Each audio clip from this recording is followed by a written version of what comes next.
अल्लाह जिसको भी मोहम्मद का वसीला नहीं मिलता, जिसको भी मोहम्मद का वसीला नहीं मिलता, जन्नत तो बड़ी बात है, रास्ता नहीं मिलता।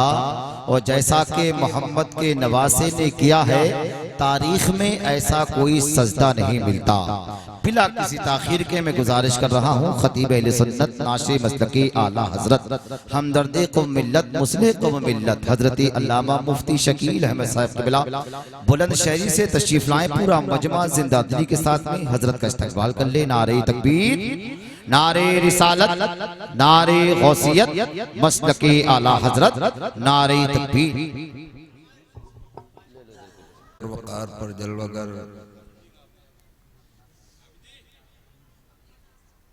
अपनी जमात की जिम्मेदार शख्सियात उलमाए मिल्लत इस्लामिया, निहायत ही लायक फायक नाज़िम मोहतरम,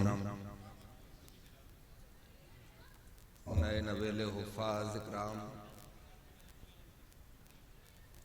आपकी मस्जिद के खतीब व इमाम व मदरसे के चीफ मुदर्रिस मेरे देरीना रफ़ीक हजरत मौलाना हाफिज़ व कारी मोहम्मद सरफराज साहब, दीनी ईमानी इस्लामी भाइयों, इस्लामी रिश्ते की माँ और बहनों, अस्सलामु अलैकुम व रहमतुल्लाह। नहमदुहु व नुसल्ली अला रसूलिहिल करीम, अम्मा बाद, फ़अऊज़ु बिल्लाहि मिनश शैतानिर रजीम, बिस्मिल्लाहिर रहमानिर रहीम। अलिफ लाम मीम ज़ालिकल किताबु ला रैब फ़ीह, सदक़ल्लाहु मौलाना व बल्लाना रसूलुहुन नबियुल उम्मियुल करीमुर रऊफ़ुर रहीम।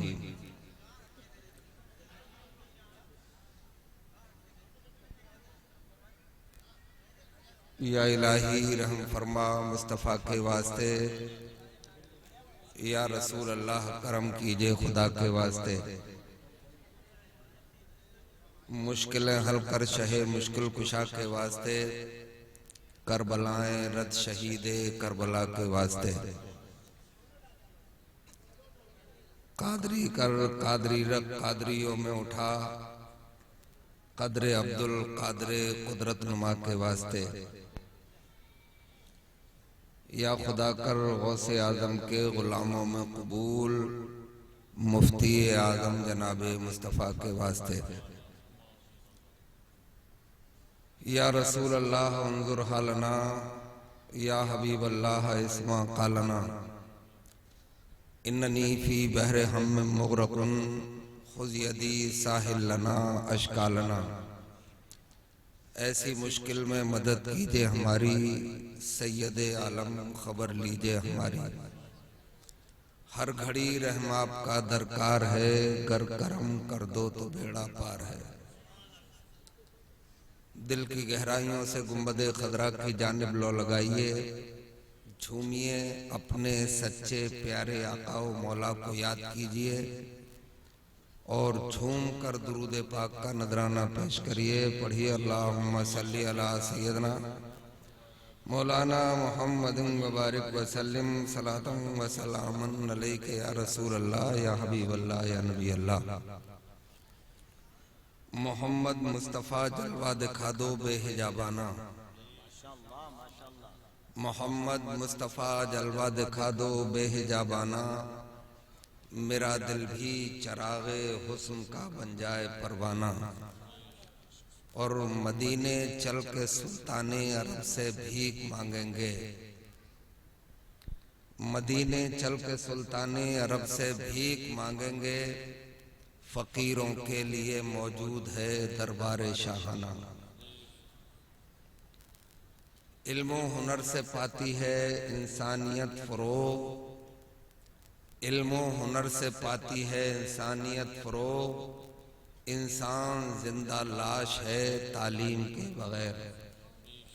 एक बार कलमाए तैयबा भी पढ़िए, ला इलाहा इल्लल्लाह मुहम्मदुर रसूलुल्लाह सल्लल्लाहु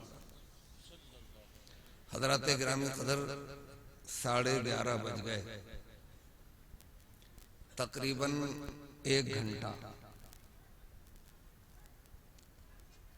मैं आपकी खिदमत करने के लिए हाजिर हूँ। मुझे यकीन है कि बड़े इत्मीनान और सुकून के साथ आप मेरी खिदमत को कबूल करेंगे। सुना है कि आपकी बस्ती काफी पढ़ी लिखी, होशियार और दानिश्वर लोगों की बस्ती है।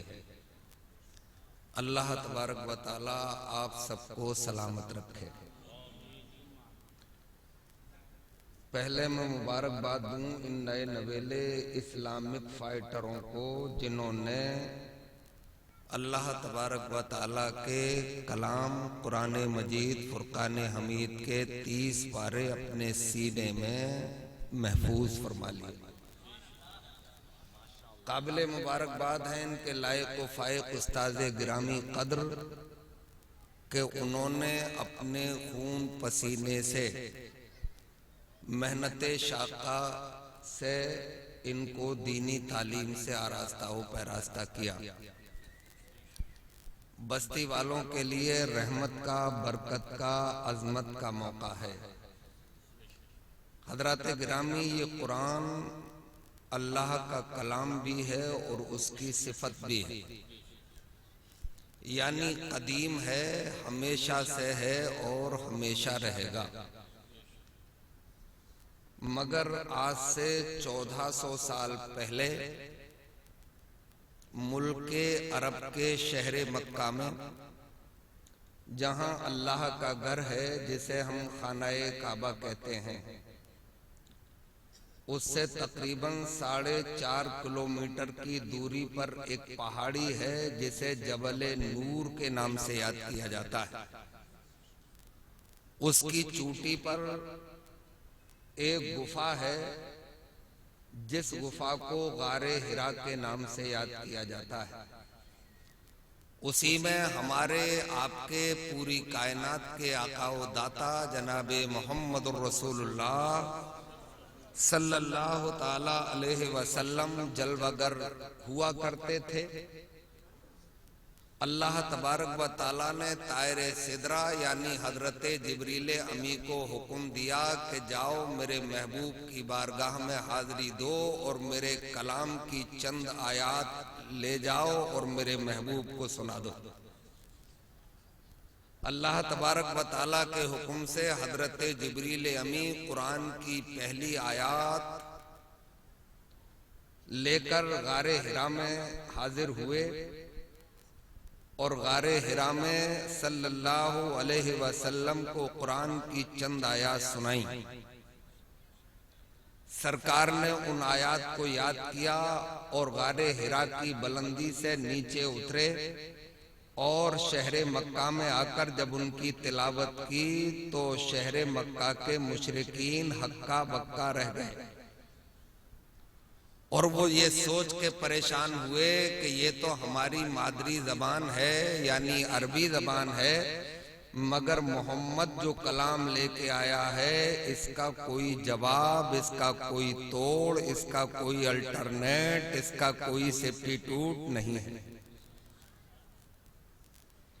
ये तो दिलों में घर करता है। ऐसा करो, इस कलाम की तिलावत को रोको।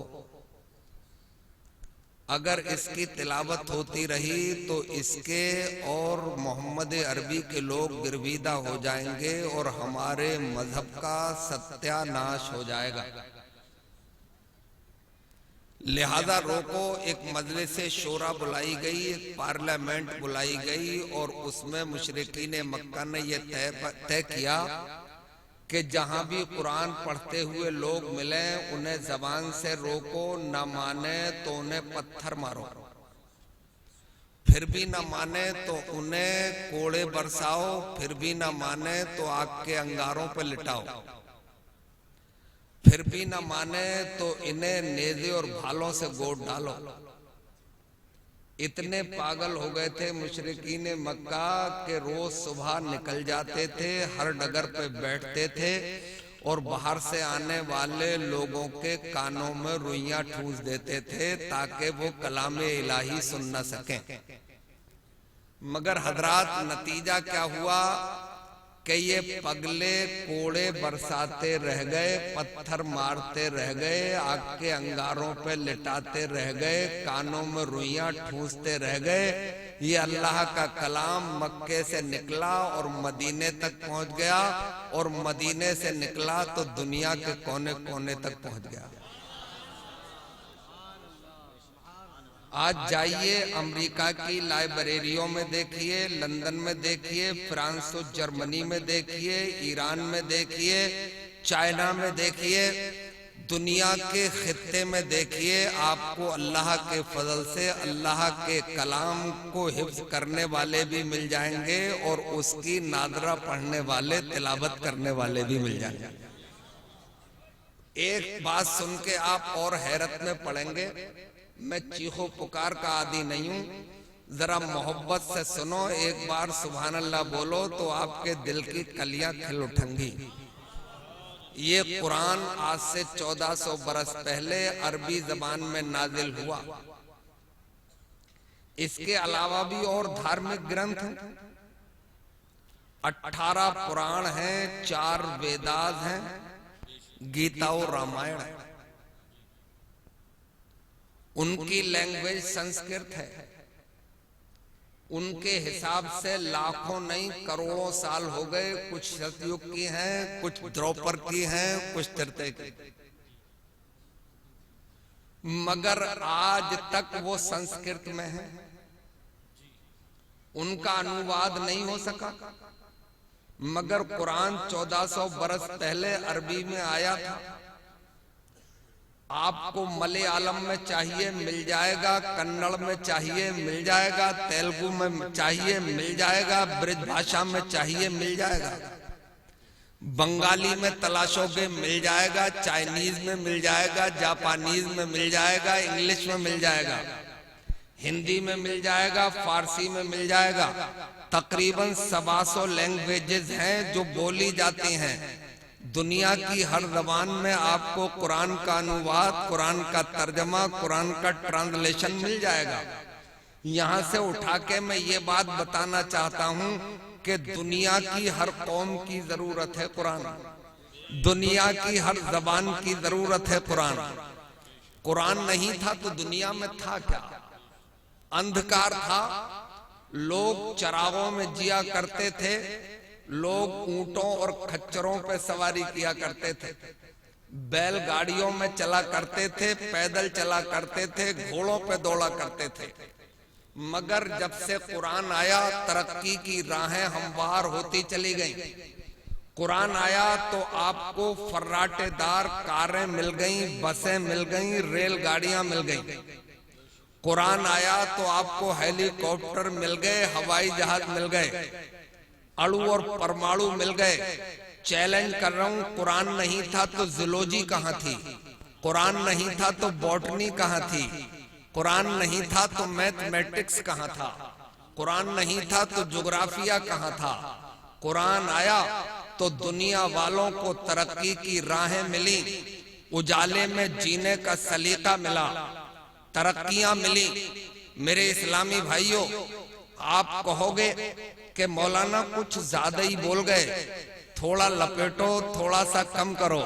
कुरान आज से 1400 बरस पहले आ गया था और हवाई जहाज की तारीख को सिर्फ 200 साल हुए हैं। रेलगाड़ी को भी समथिंग इतने ही दिन हुए हैं। फिर ये 1200 साल लोग पैदल क्यों चलते रहे? 1200 साल लोग घुड़सवारी क्यों करते रहे? ऊंटों ही पर क्यों चलते रहे?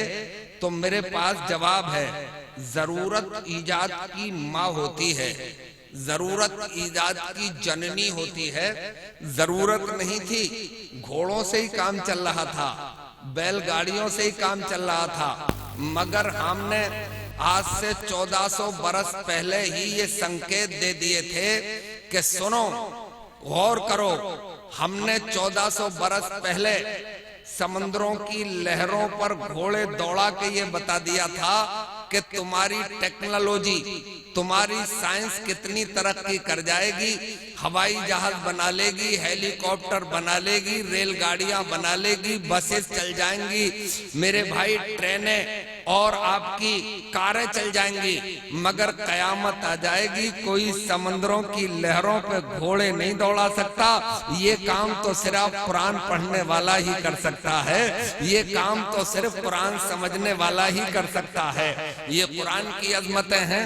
तभी शायर मशरिक ने कहा था कि दश्त तो दश्त है, दरिया भी ना छोड़े हमने, बहरे जुल्मात में दौड़ा दिए घोड़े हमने, दी अजाने कभी यूरोप के कलीसाओं में और कभी अफ्रीका के तपते हुए सहराओं में। शान दश्ती न थी नजरों में जहांदारों की, कलमा पढ़ते थे हम ही छांव में तलवारों की, और टल ना सकते थे अगर जंग में अड़ जाते थे, पांव शेरों के भी मैदान से उखड़ जाते थे। ये कुरान पढ़ने वालों की शान थी, ये कुरान समझने वालों की शान थी। आओ मैं आपको हैरत में डालूं। आज से तकरीबन 10-12 साल पहले की बात है। जर्मनी के एक अंग्रेज ने कुरान का अनुवाद किया, कुरान का तर्जमा किया, उसका ट्रांसलेशन किया। अब तर्जमा कौन कर सकता है? जो जिस लैंग्वेज में तर्जमा कर रहा है उसका भी मास्टर होना जरूरी है, और जिसको अनुवाद कर रहा है उसका भी मास्टर होना जरूरी है। तो मेरे भाइयों, एक काबिल तरीन अंग्रेज ने कुरान का तर्जमा किया, और जितनी अकल अल्लाह ने उसको अता फरमाई उतना कुरान को समझा, और समझने के बाद चीख पड़ा, चिल्ला पड़ा। मैंने 14 साल, मैंने 15 साल यूनिवर्सिटीज में, कॉलेजों में गुजार दिए। काश मैंने कुरान ही को समझा होता, काश मैंने कुरान ही को पढ़ा होता, तो मुझे फिर केमिस्ट्री और बायोलॉजी पढ़ने की जरूरत नहीं पड़ती। कुरान में तो सब कुछ मौजूद है, और कुरान में रब्बे कदीर ने इरशाद भी फरमाया है, हमने खुशको तर में से कोई ऐसी चीज छोड़ी नहीं जिसे कुरान में नाजिल ना कर दिया हो। मेरे भाइयों, आप समझो और गौर करो कि कुरान का तर्जमा करके वो हैरत में था, और उसने ये कहा कुरान में सब कुछ मौजूद है। कुरान में ये भी है कि आदमी गरीब हो तो कैसे जिंदगी गुजारे, कुरान में है। अमीर हो गया है तो कैसे जिंदगी गुजारे, अगर वो शहंशाह वक्त हो गया है तो उसके कैसे जिंदगी गुजरेगी, ये भी कुरान में मौजूद है। रियाया है, कैसे जिंदगी गुजारे, ये भी कुरान बताएगा। बाप है, कैसे जिंदगी गुजारे औलाद के साथ, ये भी कुरान में मौजूद है। अब औलाद की कैसे जिंदगी गुजरेगी माँ बाप के दरमियान में, ये भी कुरान में मौजूद है। जवान हो गए हो, कैसे जिंदगी गुजरेगी, बेटी है उसकी जिंदगी कैसे गुजरेगी, जवान होकर बीवी हो गई है, शौहर के साथ कैसे जिंदगी गुजारेगी, ये भी कुरान में मौजूद है। माँ बन गई है, उसकी जिंदगी कैसे गुजरेगी, उसकी जिम्मेदारियां क्या हैं, ये भी कुरान में मौजूद है। सब कुछ उसे कुरान में मिला। फिर वो बोला कि यार एक बात कुरान में मुझे अभी तक नहीं मिली है। वो बात क्या है? वो बात ये है कि जब इंसान दुनिया का गुलाम हो जाए या दुनिया वालों का गुलाम हो जाए, फिर वो कैसे जिंदगी गुजारे, ये मुझे अभी तक नहीं मिला। मुसलमानों, तुम तो कुरान से बचपन से टच रहते हो, तुम पार्ले में होते हो, माँ होती है वो कुरान की तिलावत करती है, थोड़े बड़े होते हो मस्जिद में जाना शुरू करते हो तो तरावी में पूरा कुरान सुनाया जाता है, इमाम साहब तिलावत करते हैं। कभी सूरह रहमान की तिलावत होती है, कभी सूरह बकरा की तिलावत होती है, कभी सूरह यूसुफ और यूनुस की तिलावत होती है। तो मुसलमानों, तुम तो बचपन से कुरान तुम्हारी घुट्टी में पिलाया जाता है, तुम्हें मालूम है कुरान में ये बात मौजूद है या नहीं है। मेरे भाई, पूरी मुस्लिम दुनिया से कोई जवाब नहीं आया। हाँ, जवाब तो नहीं आया, मगर अल्लाह ने उसी के जहन में जवाब डाला, और वो बोला तुम्हें जवाब देने की जरूरत नहीं है, मुझे जवाब मिल गया है। इसका जवाब ये है कि कुरान का मानने वाला कभी दुनिया वालों का गुलाम हो ही नहीं सकता है। जो कुरान माने और दुनिया की गुलामी करे, ये कैसे हो सकता है? मुझे बताओ, क्या गुलामी की थी उन्होंने कभी कि जो कुरान पे चल रहे थे, कुरान के उसूलों पे जिंदगी गुजार रहे थे? कसम खुदा की, पहनने के लिए कपड़े तो नहीं थे मेरे भाई, खाने के लिए वक्त पे रोटी तो नहीं थी, चढ़ने के लिए सवारियां तो उनके पास नहीं थी, झोपड़ी झोपड़ियों में रहा करते थे। मेरे इसका मतलब ये है कि अब ये बहाना नहीं चलेगा कि यार मौलाना माहौल अच्छा नहीं है, भाई थोड़ा सा हल्का बोला करो, तो ये बहाना भी नहीं चलेगा। माहौल तो यार तुम्हारे लिए कभी भी अच्छा नहीं था। बोलो करबला में अच्छा था? नहीं था ना। मक्के में अच्छा था? नहीं था यार। मदीने में अच्छा था? नहीं था। जुल्म होते थे, कोड़े बरसाए जाते थे, आग के अंगारों पर लिटाया जाता था, नेज़े और भालों से बोदा जाता था, नमाज नहीं पढ़ने दी जाती थी। इस आलम में भी क्या उन्होंने दामन मुस्तफा छोड़ दिया था? क्या मैदान छोड़ के भाग गए थे? क्या उन्होंने पीठ दिखा दी थी? कसम खुदा की, मैंने तो तुम्हारे इतिहास में, तुम्हारी ही तारीख में ये पढ़ा है कि वो कोड़ों की बारिश तेज करते चले जाते थे और मुस्तफा के दीवाने इल्लल्लाह के नारे बुलंद करते चले जाते थे। वो मेरे भाई नेज़े और भालों से गोदते चले जाते थे और वो मोहम्मद रसूलुल्लाह के जलवे बखेरते चले जाते थे। आओ मैं आपको फिर दावत देता हूँ, मैं फिर आपसे गुजारिश करता हूँ कि पलटो। बहुत दूर तक चले गए हो, बहुत देर से भाग रहे हो, भागने की जरूरत नहीं है, पलटाओ। आओ सुबह को उठ के कुरान की तिलावत कर लिया करो। आओ उठो, कुरान को समझने की कोशिश किया करो। कुरान में रब्बे कदीर ने इरशाद फरमाया है, कौन कहता है कि हम परमाणु की बात करते हैं? कौन कहता है कि हम अणु की बात करते हैं? ये किसका दावा है कि हम नेज़े और भालों की बात करते हैं, हम तीरों कमान की बात करते हैं? हमारे तो रब ने कुरान में हमें आगाह किया है, वअंतुमुल आलौना इन कुंतुम मोमिनीन, हम तुम्हें आला रखेंगे, हुक्मरानी तुम्हारे कदमों पे निसार कर देंगे। शर्त यह है कि सिर्फ तुम गुलाम मुस्तफा बन के रहना, सिर्फ तुम मोमिन बन के रहना। जब अजान हो जाए तुम मस्जिद की तरफ दौड़ना। इंजीनियर बन गए हो, डॉक्टर बन गए हो, आईएएस क्वालिफाई कर लिया है, आईपीएस क्वालिफाई कर लिया है, पीसीएस बन गए हो, हमें क्या इनकार है यार?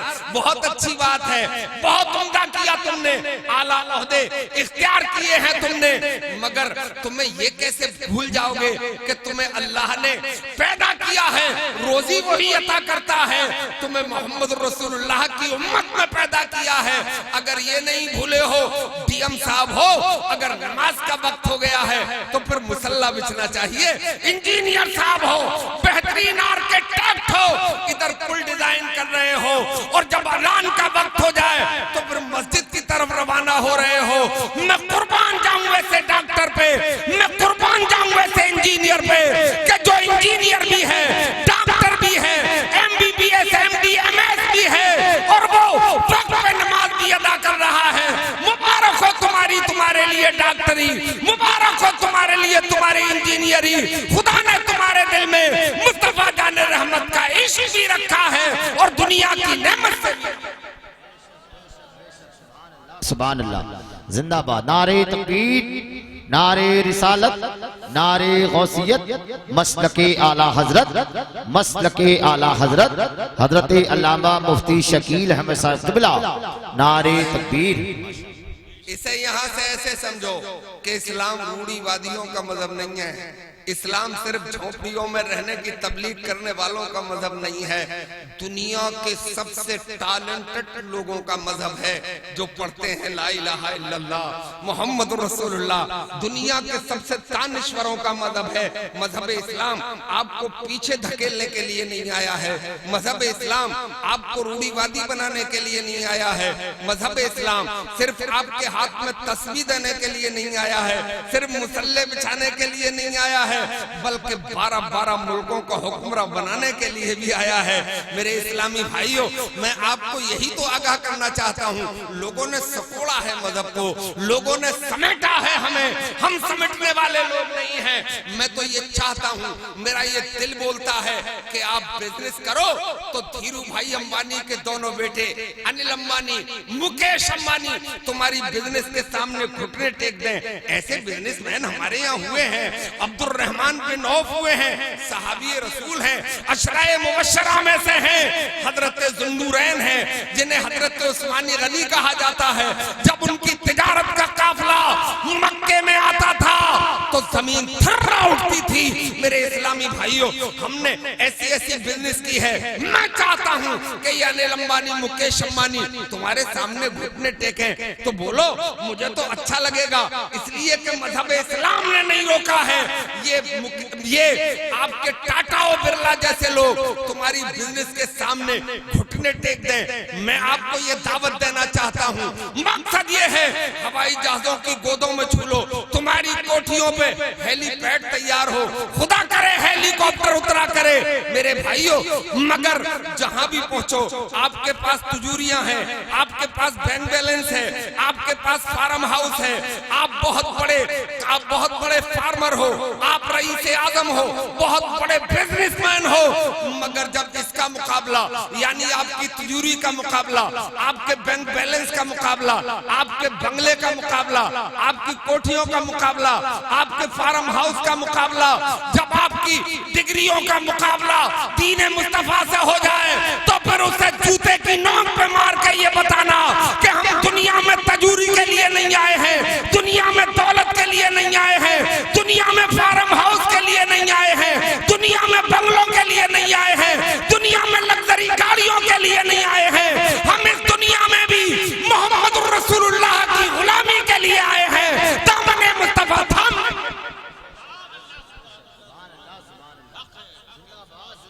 बेशक हक हक, माशाल्लाह माशाल्लाह, बहुत अच्छे हज़रत, जिंदाबाद जिंदाबाद। नारे तकबीर, नारे रिसालत, नारे गौसियत, मसलके आला हजरत हजरत अल्लामा मुफ्ती शकील अहमद साहब क़िबला, पैगामाते मुस्तफ़ा, मजहबे इस्लाम, नारे तकबीर, माशाल्लाह माशाल्लाह। बरेली की जबान में बोलो तो ऐसे बोलो कि जमीनो जमा तुम्हारे लिए, मकीनो मका तुम्हारे लिए, चुनीनो चुना तुम्हारे लिए, आए यहाँ तुम्हारे लिए और उठे भी वहां तुम्हारे लिए। तो हम मुस्तफा के लिए हैं।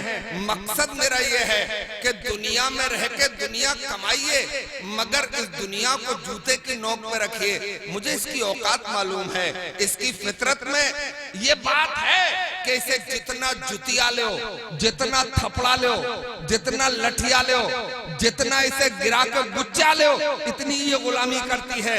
और जब जब इसके पीछे भागोगे, मतलब इससे जब दिल लगेगा, ये दुनिया दिल में आ जाएगी तो फिर मामला बिगड़ता है।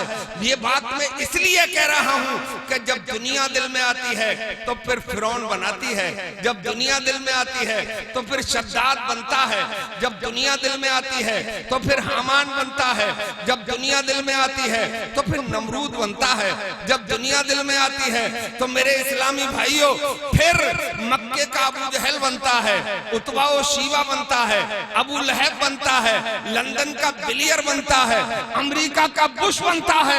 जब दुनिया दिल में आती है तो फिर करबला का यजीद बनता है, करबला का शिमर बनता है।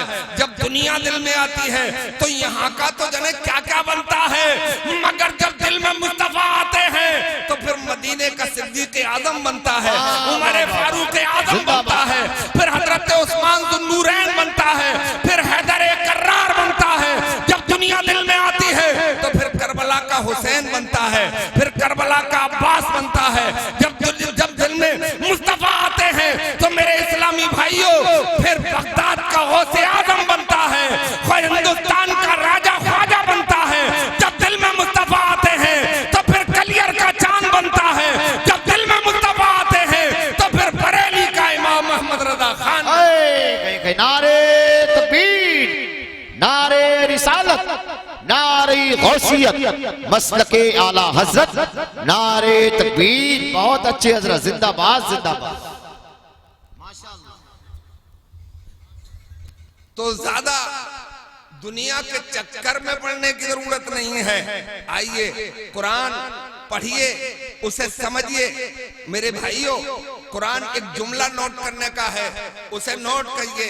कुरान पढ़ा इसलिए जाएगा कि सवाब हासिल करके जन्नत का रास्ता हमवार किया जाए, और कुरान समझा इसलिए जाएगा कि अमेरिका के व्हाइट हाउस पे परचम इस्लाम है।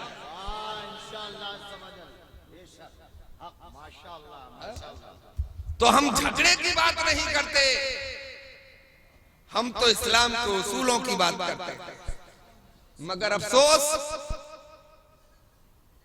इसी कुरान को लोगों ने सिर्फ ताबीज के लिए इस्तेमाल किया, झाड़ फूक के लिए इस्तेमाल करना शुरू कर दिया। अरे कुरान को झाड़ फूक के लिए थोड़ी आया है, कुरान सिर्फ ताबीजों के लिए नहीं आया। अब उसका इस्तेमाल हो रहा है और रूहानी इलाज की दुकानें खोले बैठे हैं वो जो एक वक्त की नमाज पढ़ने के लिए तैयार नहीं।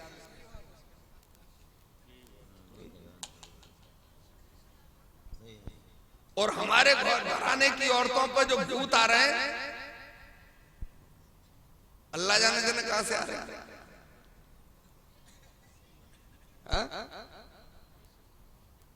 एक एक ताबीज वाला गदगद है, कोठियां बना रहा है। उनकी कोठियों से नफरत नहीं है, मगर उनके किरदार से नफरत है ना। यार जो बेगुसला होगा, जो बेनमाजी होगा, उसके ताबीज से कुछ होगा। ताबीज बुजुर्गों ने किए और उनसे फायदे भी हुए।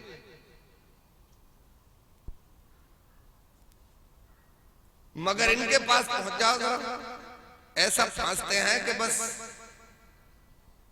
पहले तो जाते ही कुछ लकीरें बनाएंगे और कोई हिंसे काढ़ेंगे और उसके बाद ये बताएंगे भाई तुम्हारे ऊपर तो हवा का चक्कर है,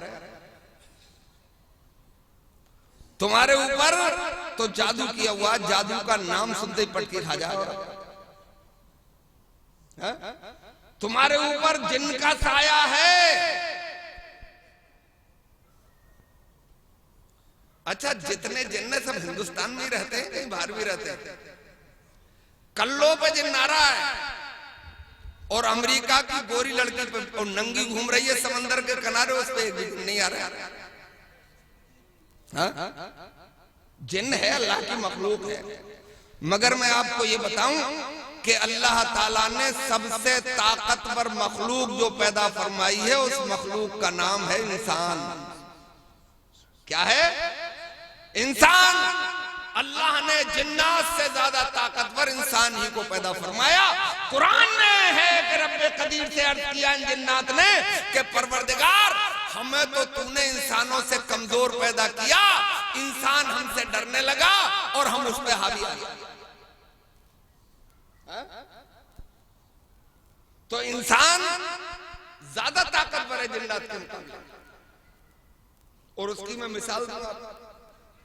एक अल्लाह के नबी गुजरे जिनका नामे नामी इसमें गिरामी है, हजरत सुलेमान अलैहिस्सलाम। अल्लाह ने उन्हें नबुव्वत भी अता फरमाई और पूरी दुनिया की हुकूमत भी अता फरमाई। हवाओं पर, फजाओं पर, खलाओं पर, चरिंदों पर, परिंदों पर, दरिंदों पर, जिन्नात पर, सब पर हुकूमत थी। एक बार आपका दरबार लगा हुआ, परिंदों की तरफ नजर गई तो इरशाद फरमाया कि भाई परिंदों, आज हुदहुद दरबार में हाजिर नहीं है। हुदहुद एक परिंदे का नाम। परिंदों ने देखा, कहा हुजूर हाजिर नहीं है। बोले हमने बुलाया और गैर हाजिर है, नहीं आया और माकूल उज़्र पेश नहीं किया तो हम उसे सजा देंगे। इतने में हुदहुद हाजिर हुआ। कहां थे?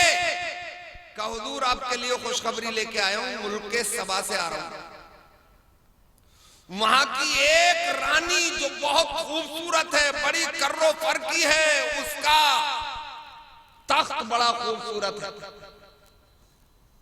उसके दरबार से आ रहा।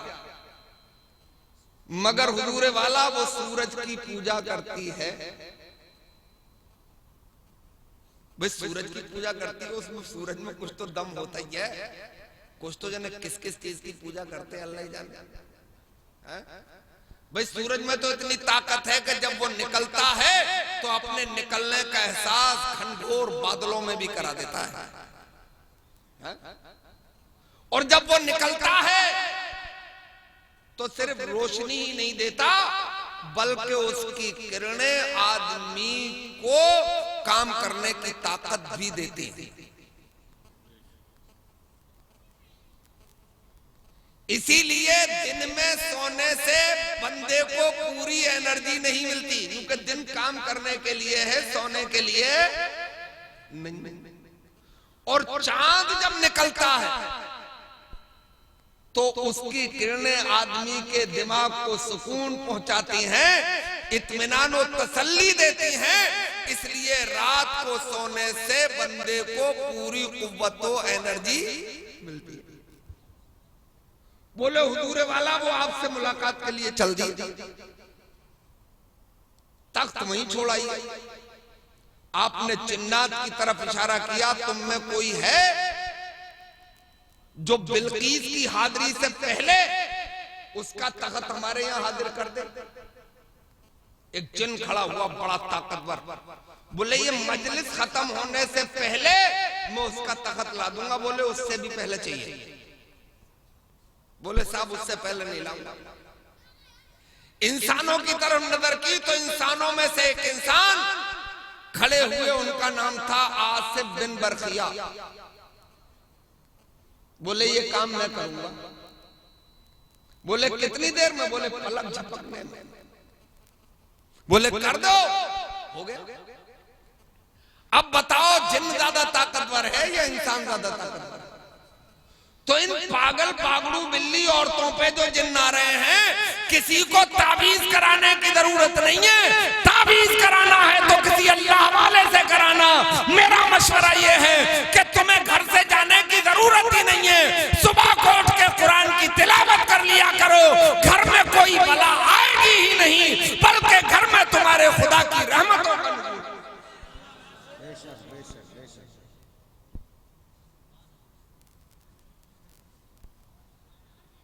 अब रहा दूसरा जादू। अब वैसे तो कोई जादूगर है नहीं, पहले बड़े बड़े जादूगर हुआ करते थे। जादू का जिक्र कुरान में भी है, जादू असल में है, मगर जादू से कोई मरता बोलो नहीं है। आज तक कोई जादू से मरा भी नहीं है। अलबत्ता बदन टूटने लगता है, आदमी के जिस्म में सुस्ती आ जाती है। और जैसे ही ताबीज वाले ने बताया कि तुम पे जादू है तो कमर वहीं टूट जाती है। बोले अब उतारा होगा, उतारे के लिए सामान ला के देना होगा। बोले सामान का पर्चा बना दो साहब। अब सामान का उसने पर्चा बनाया। अब वो पूरे शहर में घूमा, किसी पंसारी के पास वो सामान मिला ही नहीं। एक ने मुझे दिखाया कि साहब जरा ये सामान तलाश करते करते थक गए, ये सामान आपकी नजर में है, कहीं मिल जाएगा। मैंने उसे पढ़ा, मैंने कहा यहां तो मिलेगा नहीं, इसके लिए तो जन्नत में जाना पड़ेगा। उसमें पहली जो सामग्री लिखी हुई थी उसमें लिखा था संगे अस्वद की जड़। अब संगे अस्वद वो है कि जो खानाए काबा के कोने में नस्ब है, उसे लोग बोसा देते हैं। वो हजरत आदम अलैहिस्सलाम के साथ जन्नत से आया था। अब उसकी अगर कोई जड़ होती होगी तो वो तो जन्नत में ही होगी। बोलो वो मिल जाए किसी पंसारी के पास। अब वो ऐसी चीज इसलिए लिख के देता है कि लौट फिर कर मेरे पास ही आएगा।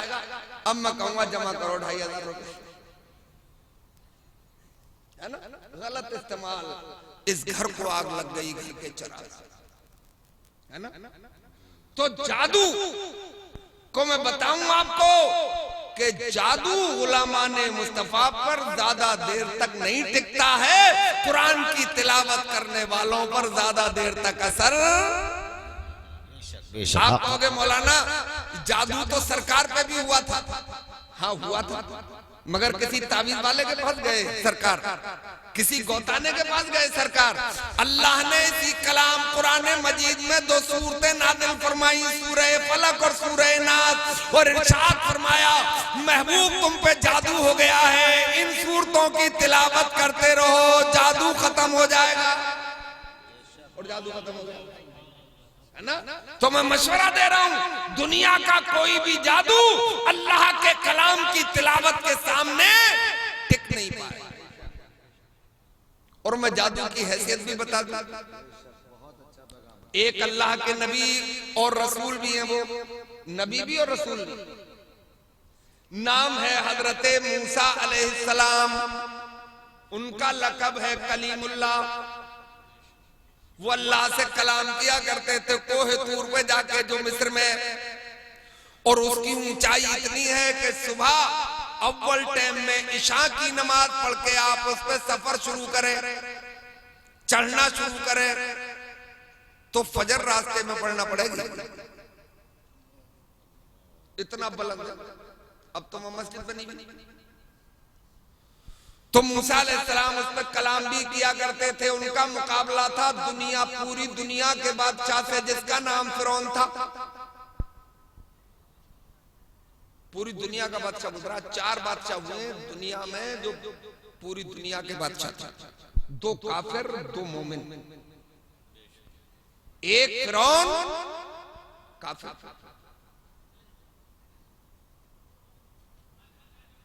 एक मुख्तानसर काफिर।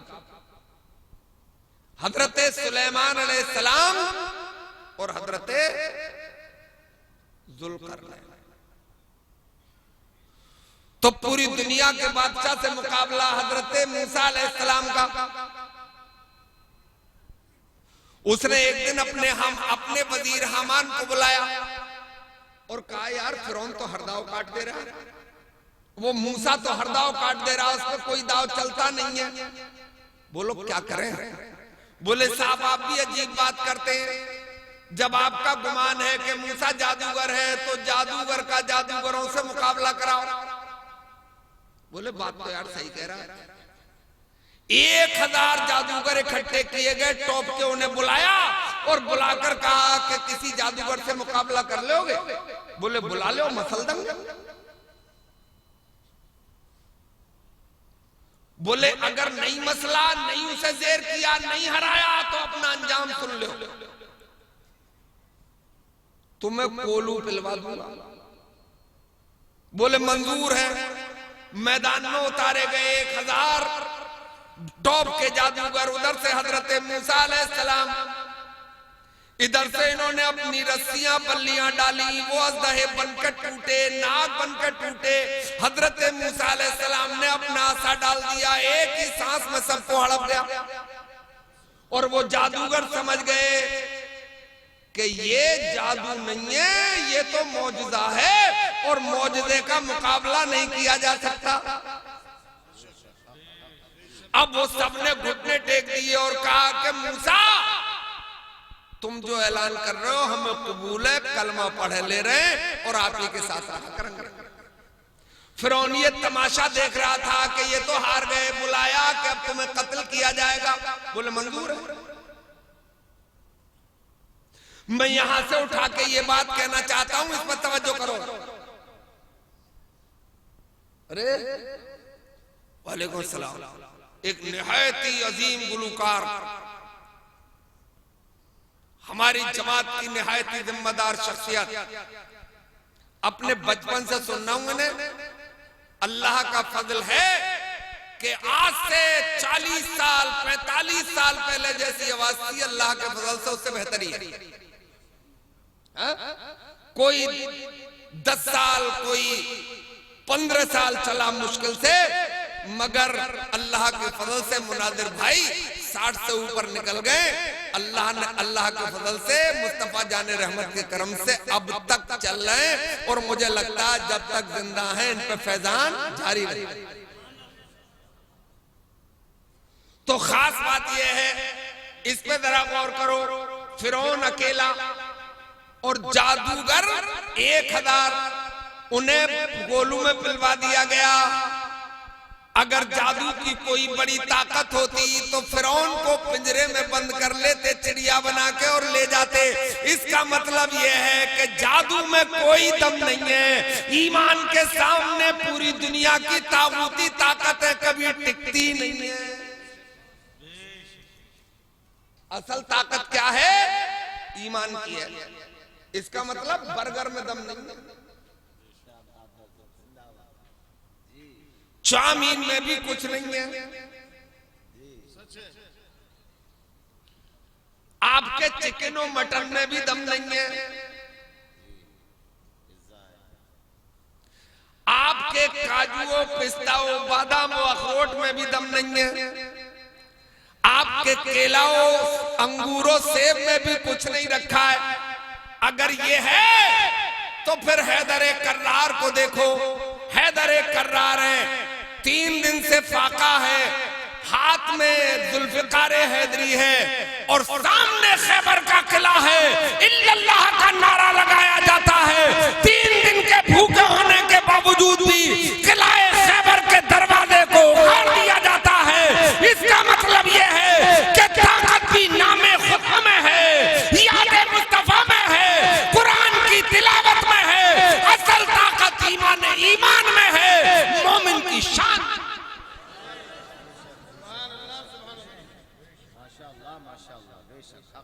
अखरोट तोड़ रहे थे एक बार हजरत अली, नेट फूट रहा, किसी मुंह लगे साथी ने कहा हुजूर ये अखरोट और वो बाबे खैबर। जलाल में आ गए, इरशाद फरमाया कोई दूसरा खैबर हो तो ले आ, फिर तोड़ दूंगा। कोई दूसरा खैबर हो तो ले आ, फिर तोड़ दूंगा। बोले हजरत अखरोट, अरे बोले पगले इस पे हाथ की ताकत का इस्तेमाल हो रहा है और जब कुफ्र का कोई खैबर सामने आएगा तो फिर इश्क़े मुस्तफा की ताकत का इस्तेमाल किया जाएगा और दुनिया की कोई ताऊती ताकत इश्क़े मुस्तफा की ताकत के सामने रुक ही नहीं पाती है। अगर रुकी हो तो इन्हीं मदरसे में पढ़ने वाले, कुरान हिफ्ज करने वाले,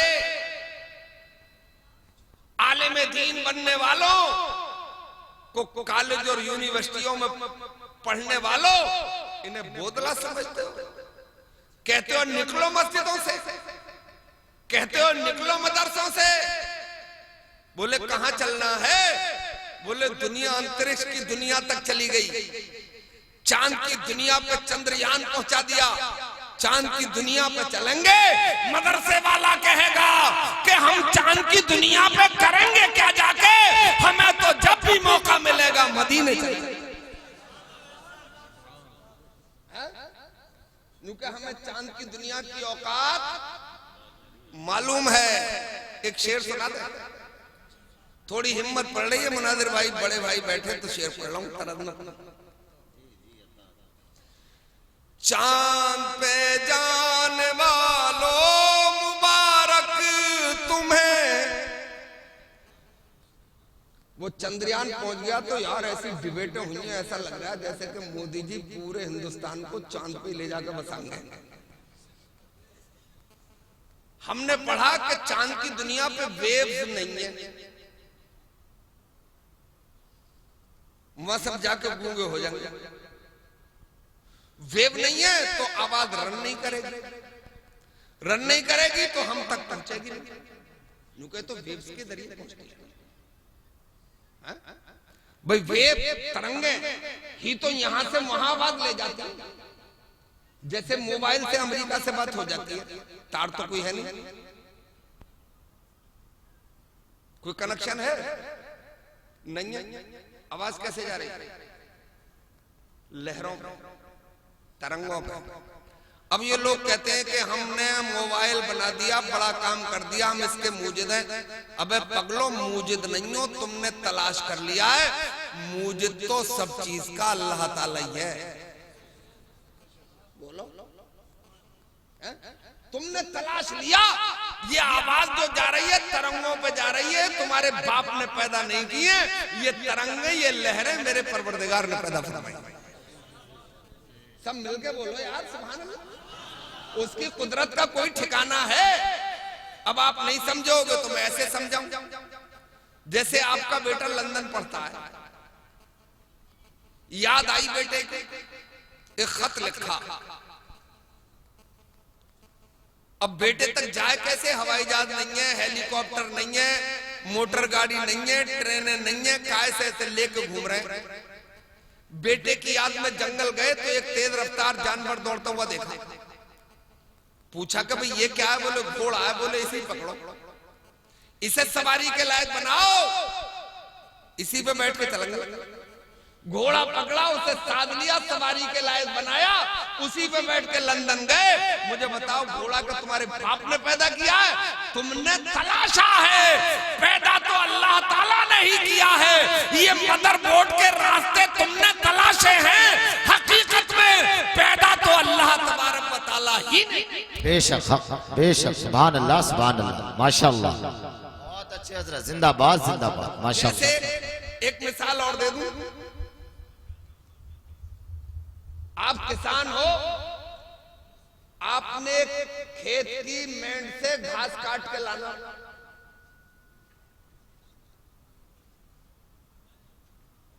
और वो घास दुनिया के सॉफ्टवेयर इंजीनियर न केमिकल इंजीनियर को देना, और उससे कहना कि भी जरा इसमें से मक्खन निकाल। मक्खन ना निकाल सके तो दूध निकाल। बोलो निकाल देगा? कोई ऐसी फैक्ट्री, कोई ऐसी मशीन है कि जो आपकी घास में से दूध निकाल दे? नहीं है यार। कितना ही घिसेगा, घास की घास ही रहेगी, मगर निकलेगा। अपनी बकरी को खिला दे, भैंस को खिला दे, गाय को खिला दे, वो खाएगी तो उससे दूध भी निकलेगा, मक्खन भी निकलेगा। ये काम दुनिया का कोई इंजीनियर और फिलासफर नहीं कर सकता। ये काम भी मेरे परवरदिगार। हजरत जिंदाबाद जिंदाबाद, माशाअल्लाह। बहुत अच्छे नारे तकबीर, नारे रिसालत, नारे गौसियत, मसलके आला हजरत, माशाअल्लाह।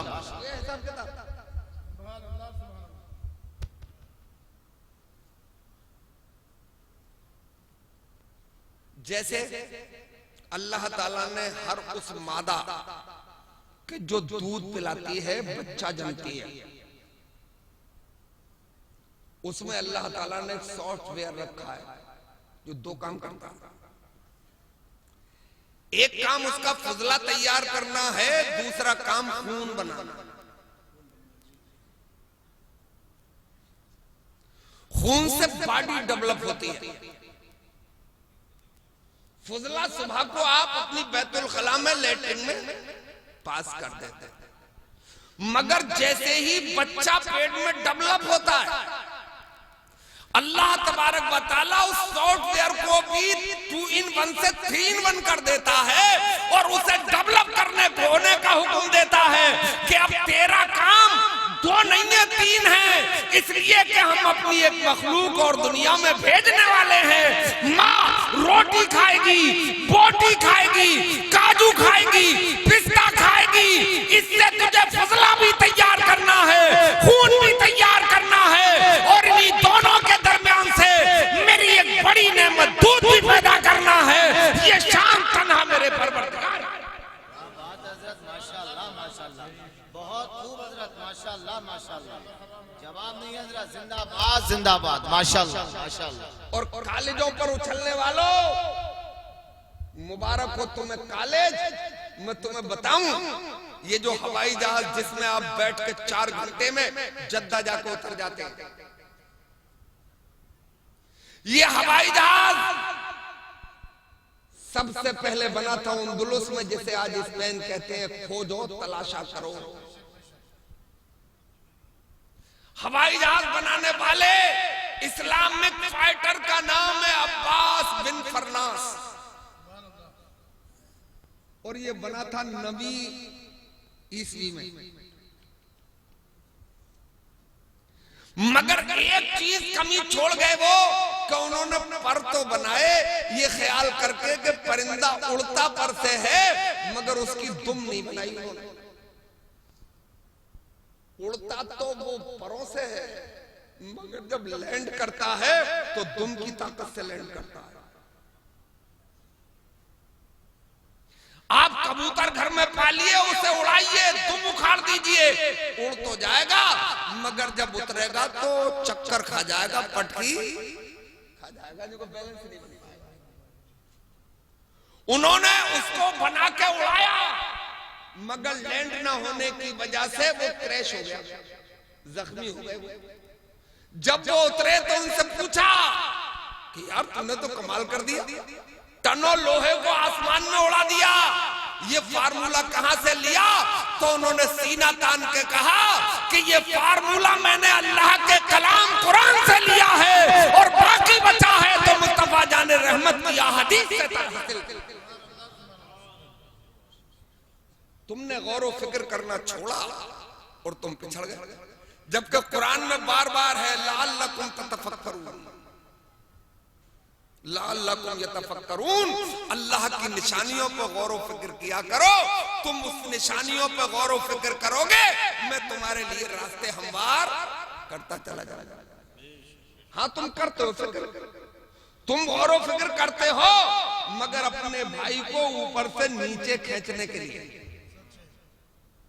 घड़े में धकेलने के लिए, तबाह बर्बाद करने के लिए, एक अनपढ़ ने एक देवची से पर ढक्कन उड़ता हुआ देखा, भाप की ताकत से रेल का इंजन दिया। ये गौर व फिक्र की बात है? तुमने क्या किया? तुमने गौर व फिक्र नहीं किया। जब कर रहे थे तो आलम यह था कि दुनिया में जितने डॉक्टर हैं, दुनिया में जितने इंजीनियर हैं, वो तन्हा कुरान की देन है या मुस्तफा जाने रहमत के फरमान की। एक किताब लिखी गई थी, उस किताब का नाम है अल कानून, राइटर का नाम है अबू अली सीना, रहने वाले थे बुखारा के। उसका पहला पार्ट है मेडिकल साइंस पर, दूसरा पार्ट है उसका इंजीनियरिंग साइंस पर। जब वो किताब मंजर आम पे आई, दुनिया की हर जबान में तर्जमा हुआ। चले जाइए अमेरिका, राजधानी जाइए वाशिंगटन, वहां के मेजर हॉस्पिटल के मेन गेट पे लिखा मिलेगा अल कानून, नीचे लिखा मिलेगा अल कानून और अबू अली सीना लिखा मिलेगा। जब उनसे पूछा गया था कि इस दुनिया में तूने इस किताब के जरिए करोड़ों डॉक्टर दे दिए, करोड़ों इंजीनियर दे दिए, ये किताब तूने लिखी कैसे? बोले अल्लाह का कलाम पढ़ के लिखी है, मुस्तफा का फरमान पढ़ के लिखी।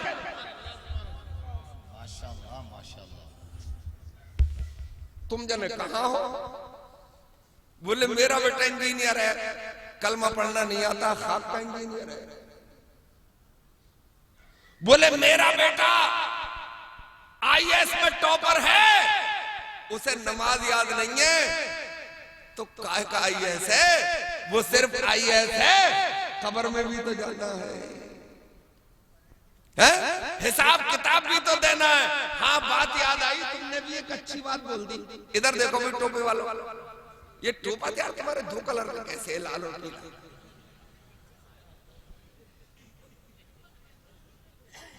अच्छा वो जैकेट का है, सुभान अल्लाह बोलो। एक प्रोफेसर साहब मुझसे कह रहे थे मौलाना मदरसे बंद करा दो, तो मैंने उनसे कहा कि प्रोफेसर साहब क्या मरना नहीं है? तो बोले यार ये तो बात अजीब है, ना चाह के भी तो मर जाएंगे, ना चाह के भी तो मरेंगे।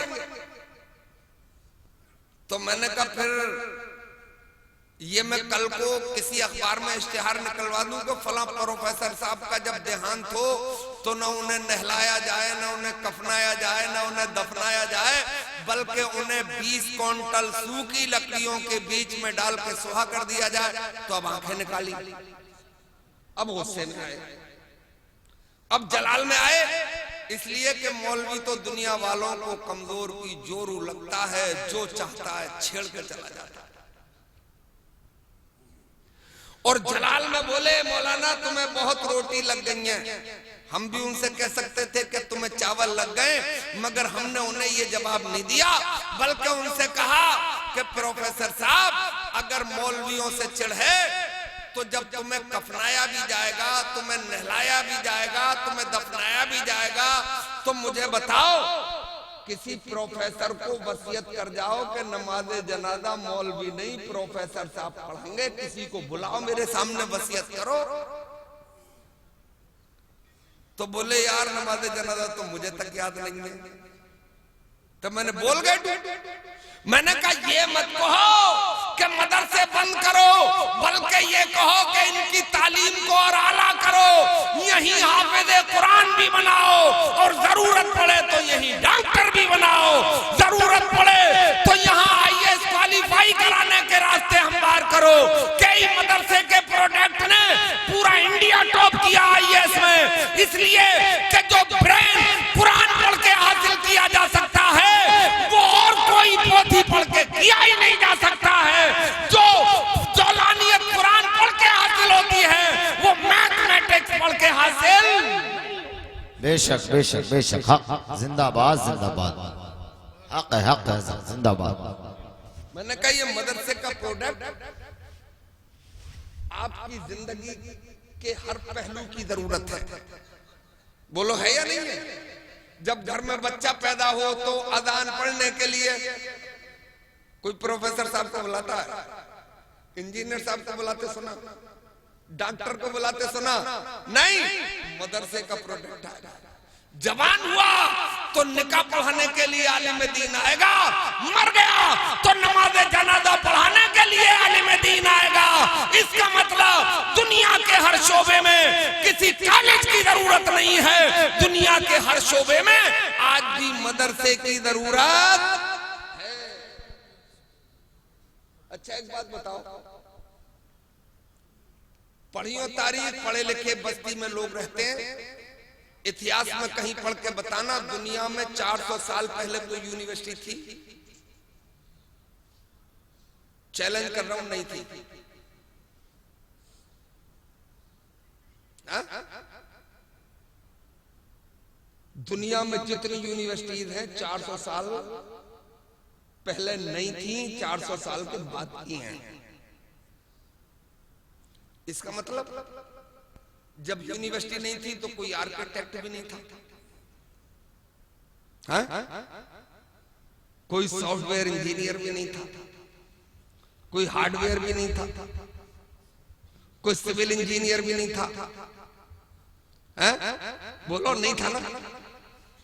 क्योंकि ये डिग्री कॉलेजों से मिलती, मदरसे तो थे।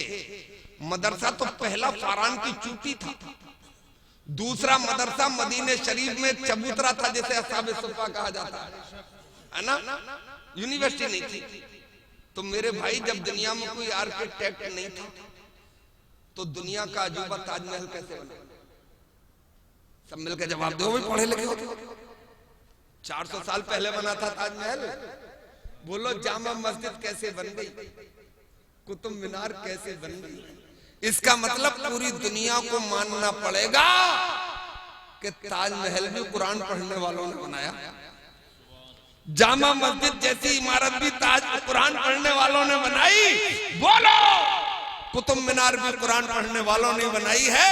इसका मतलब दुनिया का सबसे बड़ा आर्किटेक्ट वही होगा जो अल्लाह के कलाम को पढ़ेगा भी और समझेगा। तो यहीं से रास्ते निकालो, ये अल्लाह का कलाम है। और देख लो बरेली वाले आला हजरत एक दिन नहीं गए किसी स्कूल में पढ़ने के लिए, और पूरी दुनिया की जितनी यूनिवर्सिटीज हैं उसमें 36 फैकल्टीज हैं, सिर्फ 36 उलूम पढ़ाए जाते हैं। 36 आला हजरत ने तो कलामे इलाही पढ़ के, फरमाने मुस्तफा पढ़ के 100 से ज्यादा उलूम पे किताबें लिखी हैं। इसका मतलब जो कुछ है वो सब इश्क़ मुस्तफा में है। और वो बरेली में मदरसे में पढ़ने वाले की शान देखो। चले जाओ लंदन, लंदन का BBC लंदन बोलता है लमियाते नजीरो कफी नजरिन मिसले तो नशुद पैदा जाना। अमेरिका से भी आवाज आती है मुस्तफा जाने रहमत पे लाखों सलाम, शमे बज़्मे हिदायत पे लाखों सलाम। इसका मतलब ये है कि जो मुस्तफा का होगा वही दुनिया का हुक्मरान। आला हजरत का किस्सा सुनाओ। आला हजरत का दौर अंग्रेजों का दौर था, जब ब्रिटिश हुकूमत थी। घड़ी देख लूं 1 घंटे के लिए, कहा यार कभी आप भी घबरा रहे, 2 मिनट ज्यादा हो गए, माफ कर दोगे आप? बस थोड़ा सा, बस एक किस्सा सुना दो, पर मुनाज़िर भाई को सुनो यार, मजा आ जाता है। सुभान अल्लाह, सुभान अल्लाह बोलो। आला हजरत अज़ीमुल बरकत का दौर वो दौर था जब यहाँ ब्रिटिश गवर्नमेंट थी, अंग्रेजी हुकूमत। मेरी तरफ भी देखते रहो यार, थोड़ी देर और देख लो मेरी तरफ। मगर बिगुल बज गया था आजादी का, वो अलग बात है, नाम नेहादी सही, मगर बिगुल बजा दिया। और एक प्रोग्राम चलाया, स्वदेशी अपनाओ विदेशी भगाओ। और उसी दौर में अंग्रेजों ने एक कमाल और कर दिया हिंदुस्तान में, अपनी बिजनेस डेवलप करने के लिए जौनपुर है यूपी में एक शहर, वहां चीनी मिल लगा दिया। ये आपके जीके में इजाफा हो रहा है, सबसे पहला चीनी मिल जौनपुर में लगा था ब्रिटिश दौर में। और अब चीनी आई, औरतों की बल्ले बल्ले हो गई। बोले कहां राब घोल के शरबत बनाया जाता था, कहां गुड़ से दूध पिया जाता था। अब चीनी घोलो, न हाथ चिपकते हैं न मुंह चिपकता है, कोई लफड़ा झगड़ा नहीं। अब चीनी से काम चलेगा। औरतें उछलने लगी, अंग्रेज चौड़े हो गए, हमारी बिजनेस डेवलप हो गई। यहां थोड़ा तखरीबकारी से काम लिया गया, फुसकारियां लगाई गई, हिंदू भाइयों में ये बात फैलाई कि चीनी मत खाना। बोले क्यों? बोले इसमें गौ माता की चर्बी मिलाई जाती है। अब हिंदू भाइयों ने हाथ खड़े कर दिए और बोले हरे राम धर्म नष्ट करत है। हम तो गुड़ से ही काम चला लेंगे, राब से ही काम चला लेंगे, इसके करीब होकर नहीं गुजरेंगे। मुसलमानों में फुसकारी मारी कि चीनी इस्तेमाल मत करना। बोले वजह? बोले इसमें खंजीर की चर्बी की आमेज़श है। बोले ला हौला वला कुव्वत, हम तो गुड़ से ही काम चलाएंगे। अब ये किसी ने इस्तिफ्ता कर दिया आला हजरत की बारगाह में, हुजूर चीनी खाना जायज है या ना जायज? अब ये मसला किताबी था ही नहीं, क्योंकि सरकार के जमाने में चीनी थी नहीं।